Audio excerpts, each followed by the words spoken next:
Hello, friends, and welcome back to Malicious Compliance Stories. If you don't want to get blocked into a parking space that doesn't belong to you, don't park there. It's not hard. But our OP's neighbor wasn't too keen on understanding that. But before we begin, best way to support our channel is to leave comments, like, and subscribe with the turned-on bell so you don't miss the new video every single day. Made my neighbor destroy our hedge and beat up his car. So in my neighborhood, the houses are built sort of like a sandwich. So there's my house, my driveway, a shared hedge, fence, my neighbor's driveway, then his house. I hope that's clear. My neighbor has 2 kids, each of whom have their own car, so they have 4 cars and my family has 2. There's no street parking. Our driveways lead to detached garages. His kid has the bad habit of parking in my driveway when I'm not home. He can park between our houses and just walk to his side entrance. I'm sort of done asking him not to do this, but I'm not calling law enforcement or towing him. I didn't want grief in the neighborhood. Yesterday he did it again, so I parked behind him and went for a bike ride. We're enjoying a beautiful Indian summer. When I got back, I noticed that the hedge was torn up. It was kind of hard to miss. I guess what happened is after he got home, everyone else left. I have no idea why he didn't call a cab or an Uber. What he did instead is drive over the hedge between our driveways. These aren't little raspberry brambles. These are 30-year-old hedges. Anyways, Dad's sitting there looking at the hedge. He asked me if I know what happened. I said, come over for a beer and we can check my surveillance. So now the kid's choked because he has to pay to replace the hedge and his car's all scratched up. I guess he'd been warned he'd be fired if he was late for work again. So the kid thinks I'm the a-hole for blocking him in on purpose, which I guess I sort of did.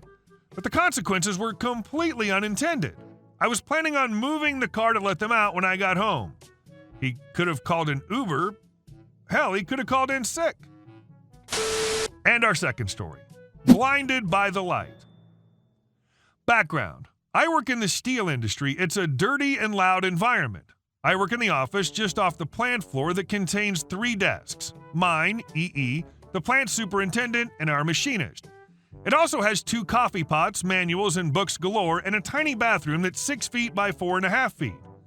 The owner himself is a great guy, works harder than me out in the mill, grime, and such each day despite being a multimillionaire, but he's getting older. I'll call him AB, that's short for Awesome Boss. AB came off the plant floor this morning and went into the restroom to wash up. As he's in there, he's squinting and looking up the single standard 100-watt flood bulb in the ceiling. He came out of the bathroom to just check to see if he got all the dirt off his hands because it was apparently too dark for him. He glances over on my credenza and notices a nice brand new LED bulb in a box sitting there. AB: OP, go take that LED and change that old bulb in the restroom real fast. It's getting too dark in here.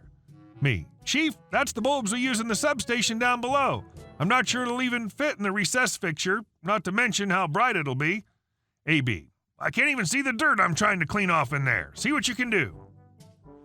Let me be more clear here for you guys on a couple of things. This LED bulb is actually a Satco S9392 LED at 5,000 Kelvin. 2,000 to 3,000 Kelvin is a yellowish warm light. 5,000 is pure white. This bad boy puts out 4,800 lumens, which is 6 times more than a 60-watt bulb. This little bathroom, it's 6 by 4.5 feet, white walls, stainless steel shelves, white sink, white toilet, white ceiling, mirror, all the nice bright shiny stuff. So I take my bulb in to see if it even fits in the recess fixture. Sure enough, it fit, barely. The thing's 9 inches long overall and has 4 inches hanging out of this fixture. I close the door and brace myself for what I know is going to happen. I flip the switch, and nothing. For about 1 second. Well, in that 1 second, I glanced up to the bulb to see what was up, and that's when the LED driver in the bulb came to life and let go with what could only be described as a mini supernova in that tiny white reflective bathroom, with me staring right at it. I shook it off and staggered back to my desk, blinking repeatedly, and waited. Plant superintendent: What the F? Plant supervisor: Holy shoot! Machinist: OMG! And I think he fell into the door. Mill operator: Do I have a tan now? And the best, owner: Cheesy crackers, OP! I wanted light, not the stairway to heaven. I'm waiting for the shift to end here in 20 minutes to see what the crew thinks as they come in to clean up a bit. Edit 1. Janitor is slightly mad. He can see everything he's missed cleaning in very clear detail. He's getting more cleaner tomorrow. Edit 2. Keep in mind all those folks walked in there and turned it on like I did and probably looked up also during that 1-second delay. I know the MO and supervisor did. Edit 3. 2 weeks later. I had some electrical issues with the high voltage here at work. An animal thought the transformers were warm. Wasn't pretty. The electricians I've known for years walked in, cursed, and walked out talking about the corncob light in there. The one guy said he never knew his penis was that small until then. I like how nobody got mad at you for this. Makes for a better story that way. And our next story. I am not who you want me to be. At one time in my life, I worked concert/sporting event security for a building on a university campus. I didn't have a security guard uniform. As security here, we wore a t-shirt with security across the back in bright yellow and also on the front in each sleeve. I had to buy the shirt when I got it, so it belonged to me, and when I quit, I kept a couple of shirts. Cast. Me, Karen, and store manager. This happened years ago, and I just thought of it reading another post about an off-duty security guard, and it popped into my mind. This happened around 4 or 5 years ago, so the conversations are paraphrased. I don't dress to impress anyone. I'm the type to go out in whatever I have on at the time. Doesn't matter if it's ripped jeans and stained shirt, I go. If it's my jammies, I go. I went to the dollar store for some cheap price treats for myself, and as I'm checking out all the sweets, I feel a tap on my shoulder. I turned around to see who it was, and there was Karen, in all her Karenness. Where is whatever it was she was looking for? Sorry, I don't work here, I have no idea. And turned back to the sweet goodness I was there to get. All of a sudden, I feel talons digging into my shoulder just over my collarbone, and a banshee scream came from her. "Don't lie to me," she screeched. "I know you work here. It even says your security on your shirt. I want your manager, and I'll have your job." I dropped down in a squat, and her talons dislodged from me, and I spun around to rip into this complete moron. When I turned, the manager was directly behind Karen and walking fast to get to where we are. Karen is still screeching incoherently and just raised a fist at me about to swing when the manager got there and grabbed her arm so she couldn't swing. "What's going on here?" he asked.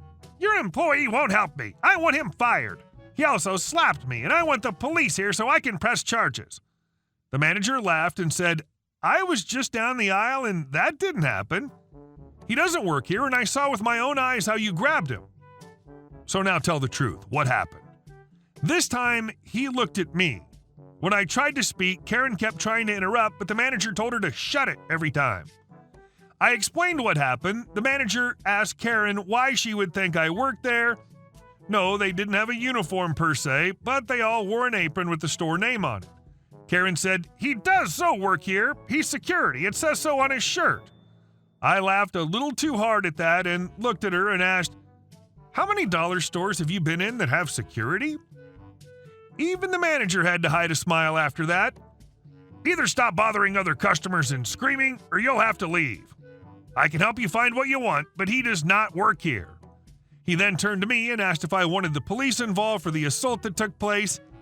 I decided not to because I had other things I had to do and didn't want to waste time on this BS. I finished my shopping and went to pay. At the tills, Karen pulls directly behind me with a half cart full of random items as I stood with a basket of maybe 14 or 15 items. "Hey, can I go in front of you? I'm kind of in a hurry." I couldn't believe she had the gall to ask that. I let out another huge laugh right in her face. "Not a chance," I answered. I paid for my things and walked out. Just because a shirt has security on it doesn't mean the person wearing it works in the store they're in at the time. Especially a dollar store. I still don't understand the thoughts of a Karen and probably never will. And our last story. A neighbor is suing me for selling my own property at below market value. I've just received a cease and desist letter regarding a piece of property I'm selling. I inherited about 8 acres of property over a year ago. It's old cow pasture way out in the country, and I have no interest in owning it. I can't imagine what I'd do with it, and it's honestly more of a headache than anything else. A cousin of mine offered to buy it. He lives locally and life has not been kind to him in recent years. I accepted a pretty low offer from him for the sake of the land staying in the family as a bit of a favor to my cousin and for the relief of not having to deal with the damn thing. I just received a demand letter from a local law firm writing on behalf of the owner of one of the neighboring properties. He's apparently learned of the sale and is concerned that my selling the property for less than fair market value will hurt his property value. He's demanding that I withdraw from the sale and hold out for a higher price. Of course, he threatens to sue if I refuse. I figure it's my property. I can do whatever the hell I want with it. Update. It turns out the demand letter is fake. The neighbors sent it and used the lettering and firm name without official permission. I'm sure the actual firm would like to hear about it, so I contacted them. Now my neighbor's facing jail time for forging documents, and I sold my land to my cousin without any problems. This person doesn't understand how real estate markets or valuation work. Hey guys, thank you all for watching the video. I'll see you in the next one.